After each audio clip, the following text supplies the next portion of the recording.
जय श्री राम दोस्तों, आज हम बैसाख मास के 25वें अध्याय का पाठ का श्रवण करेंगे। जो ये बैसाख मास का अंतिम अध्याय है और इसके श्रवण करने मात्र से ही हमारे सारे पाप दूर हो जाते हैं।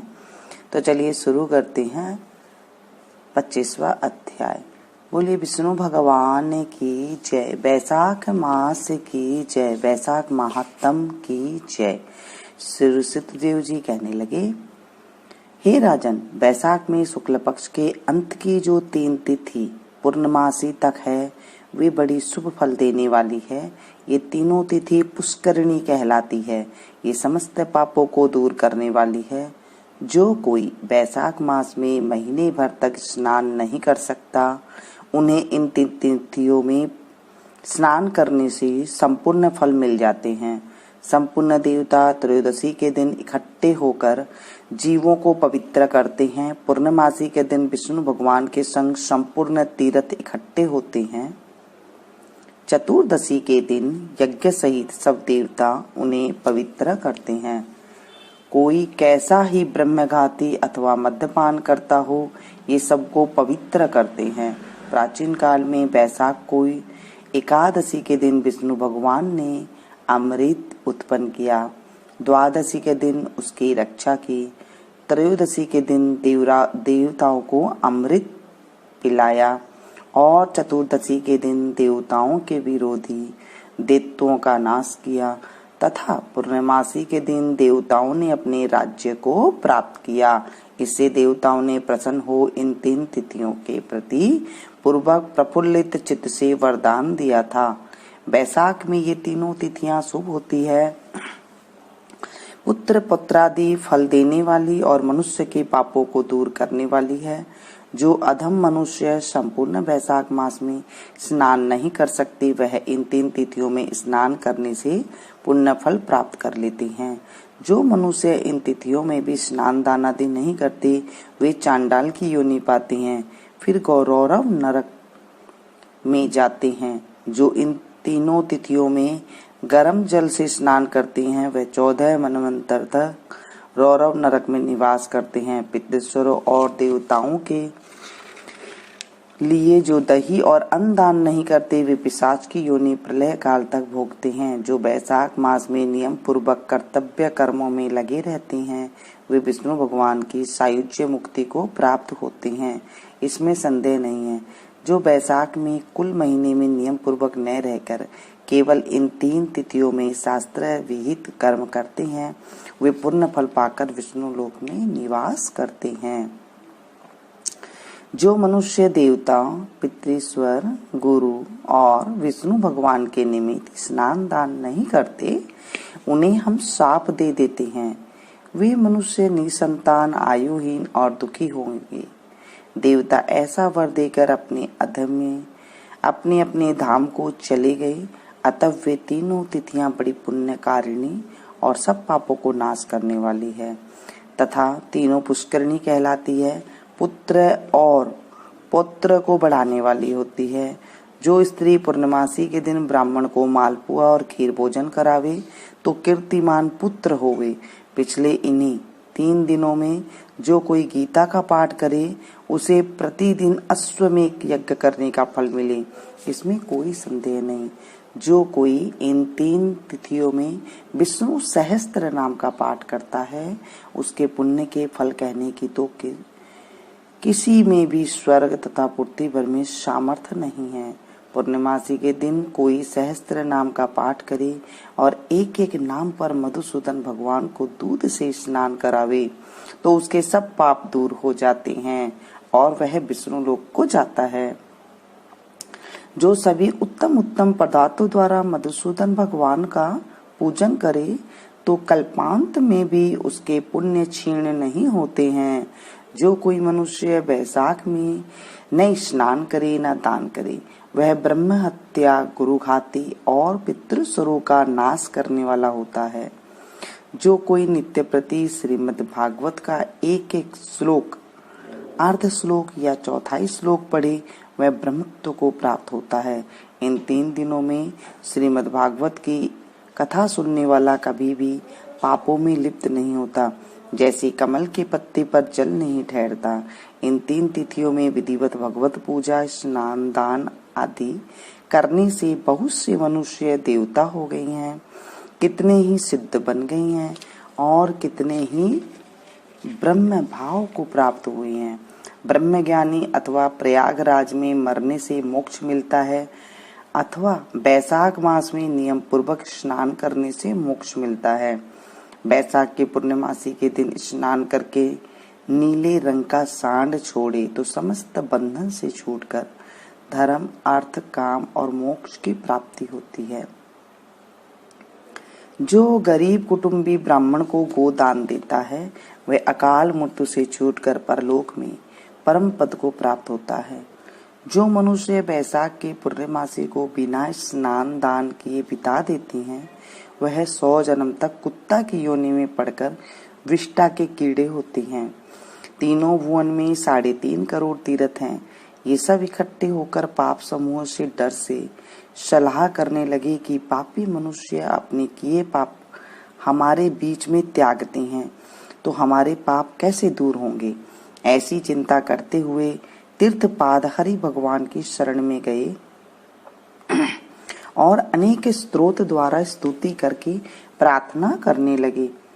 हे देव, हे जगन्नाथ, हे संपूर्ण पापों को नाश करने वाले, पापी मनुष्य हम में स्नान करके पापों को हमारे बीच में छोड़ आपके धाम को चले जाते हैं। तो हे प्रभु, हम तो आपके आज्ञाकारी हैं, अतः ये पाप हे जनार्दन हमसे कैसे दूर होंगे। हे प्रभु, हम आपके चरणों की शरण के इच्छुक हैं, कोई उपाय हमारे सामने कहिए। जब तीर्थों ने ऐसी प्रार्थना की तब भूत भावन भगवान हंसते हुए मेघ जैसी गंभीर वाणी से बोले, बैसाख के महीने में मेष की संक्रांति में शुक्ल पक्ष में जो अंतिम 3 दिन है वे 3 दिन सर्व तीर्थमय पुण्य रूप है और मेरे प्राण से प्यारे हैं। इनमें सूर्योदय से पहले स्नान कर जल से बाहर आ जाए, जिससे सब प्रकार के पाप से छूट पुण्य रूप और निर्मल हो। उन तीनों दिवसों के बीच जो कोई स्नान नहीं करते उन मनुष्य में ही पाप स्थित रहता है। जो पाप तुम्हारे बीच में उनसे निकलकर इकट्ठे हुए हैं, जो मनुष्य इस प्रकार तुम्हारे बीच में पाप छोड़ गई हैं वह उनमें रहते हैं। ऐसा तीर्थपाद विष्णु भगवान के ने तीर्थ को वरदान दिया और ऐसी आज्ञा दी, योग बल से वहीं अंतर्ध्यान हो गए और सब तीर्थ अपने अपने धाम को चले गए।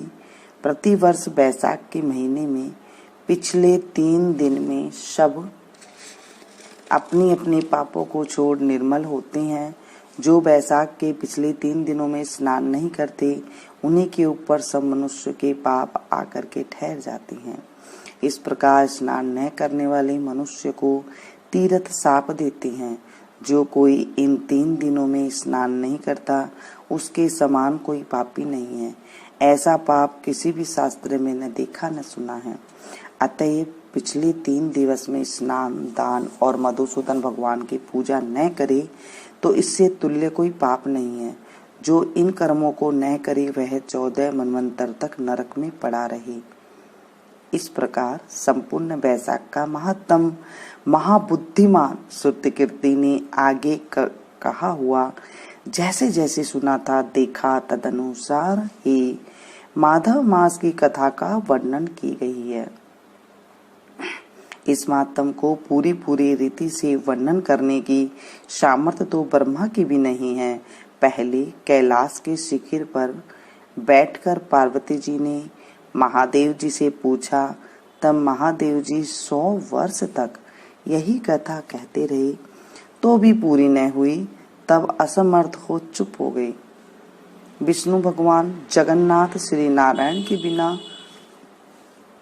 कोई भी बैसाख मास का वर्णन पूर्णतः नहीं कर सकता है। पहले सब ऋषियों ने मनुष्य की हित कामना से थोड़ा थोड़ा बैसाख महात्म वर्णन किया है, परंतु हे राजन, किसी ने अंत नहीं पाया। असमर्थ होकर सब बैठे रहे तू बैसाख मास में दानादि सत्कर्म कर, इनसे निश्चय ही मुक्ति मिलेगी। ऐसा मिथिलापति राजा जनक को समझाकर सुतदेव जी राजा से पूछकर जाने का विचार करने लगा।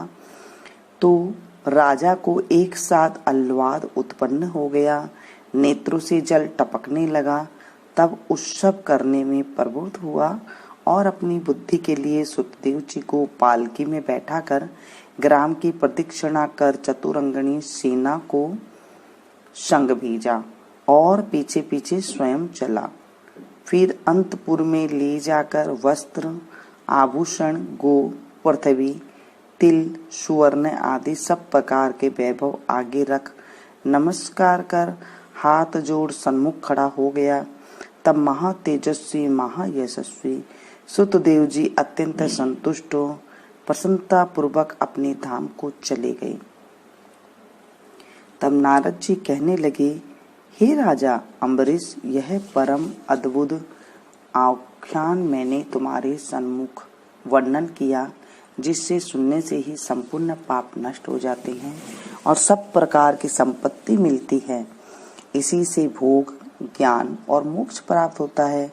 नारद जी के ऐसे वचन सुन महायशस्वी राजा अम्बरीश मन ही मन ऐसा प्रसन्न हुआ कि बाहर से सब व्यापार छोड़ दिए और दंड की तरह पृथ्वी पर गिर सिर से प्रणाम करने लगा तथा सब प्रकार के ऐश्वर्यमान पदार्थों से नारद जी की पूजा की। फिर भगवान नारद मुनि ने राजा से पूछकर अन्य लोग चले गए, क्योंकि साप के मारे एक जगह नहीं रह सकते थे। राजर्षि अम्बरीश भी नारद जी के कथानुसार शुभ धर्मों का आचरण करते हुए निर्गुण भगवान में लीन हो गए। सुत जी बोले, जो कोई इस पाप के नाश करता और पुण्य बढ़ाने वाले परम अद्भुत आख्यान को सुनता अथवा पाठ करता है, वह परम गति को प्राप्त होता है तथा जिसके घर में हाथ की लिखी पुस्तक है, उसके तो हाथ में ही मुक्ति है, सुनने की भी आवश्यकता नहीं होती। बोलिए विष्णु भगवान की जय। बैसाख मास की जय। बैसाख महत्तम की जय। ये हम लोगों ने पूरे बैसाख के महत्तम का पाठ किया। इसका आप लोगों ने पुण्य सुना कि हमें जो है पाप की नाश होती है और संपत्ति की हमें प्राप्ति होती है। इतना ये सुख देने वाला कथा हम लोगों ने कही। अगर आप स्नान नहीं कर सकते हैं, सिर्फ आप ये कथा को ही सुन ले तो ही आपको बहुत ज्यादा पुण्य की प्राप्ति होती है। चलिए आज हम आरती भी कर लेते हैं और कुछ भगवान का जो है भजन भी कर लेते हैं। तो भजन इस प्रकार है। नमो भगवते वासुदेवाय, नमो भगवते वासुदेवाय, नमो भगवते वासुदेवाय, नमो भगवते वासुदेवाय, नमो भगवते वासुदेवाय। जय जगदीश हरे, ओ स्वामी जय दीनानाथ हरे, भक्ति जनों के संकट क्षण में दूर करे। जय श्री जय जगदीश हरे, जो ध्यावे फल पावे, दुख बिन से मन का, ओ स्वामी दुख बिन से मन का, सुख संपत्ति घर आवे, कष्ट मिटे तन का। जय जगदीश हरे, मात पिता तुम मेरे, शरण गहूँ मैं किसकी, स्वामी शरण गहूँ मैं किसकी, तुम्हें बिन और न दूजा, आस करूँ मैं जिसकी।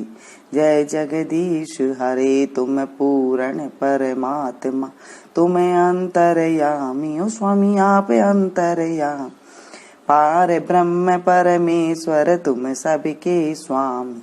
जय जगदीश हरे, तुम करुणा के सागर, तुम पालन करता, ओ स्वामी आप पालन करता, मैं मूरख कल कामी, मैं सेवक तुम स्वामी, कृपा करो भरता। जय जगदीश हरे, तुम हो एक अगोचर, सबके प्राणपति, स्वामी सबके दयापति, किस विध मिलूं दया मैं, तुमको मैं कुमति। जय जगदीश हरे, दीन बंधु दुख हरता, ठाकुर तुम मेरे, स्वामी रक्षक तुम मेरे, अपने हाथ उठाओ द्वार प्रणाम तेरे। जय जगदीश हरे विषय विकार मिटा, पाप हरो देवा स्वामी कष्ट हरो देव। सरदा भक्ति बढ़ाओ संतन की सेवा। जय जगदीश हरे श्री जगदीश की आरती जो कोई नर गावे, स्वामी प्रेम सहित गावे। कहते शिवानंद स्वामी सुख संपत्ति घर आवे। जय जगदीश हरे, जय जगदीश हरे। ओ स्वामी जय दीनानाथ हरे, भक्त जनों के संकट क्षण में दूर कर। जय जगदीश हरे। जय विष्णु भगवान की जय। बैसाख मास की जय, बैसाख महात्म की जय।